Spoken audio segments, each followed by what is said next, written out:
Hey everyone, in this video we will see how to fix Mitsubishi AC remote not working or responding, battery IR and display reset fix. Fix 1 is replace the batteries. Open the battery cover on the back of the remote, then remove the old batteries. Insert two new batteries matching the plus and minus marks. Close the battery cover, then try using the remote again. Second one is reset the remote. Remove the battery from the remote, then press and hold the power button for 15 to 20 seconds. Wait about 1 minute, then insert the batteries again. Test the remote.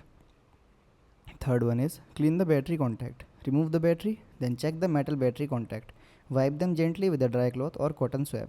If needed, use a little rubbing alcohol to remove corrosion. Reinstall the batteries and test the remote. Fourth one is check the IR signal.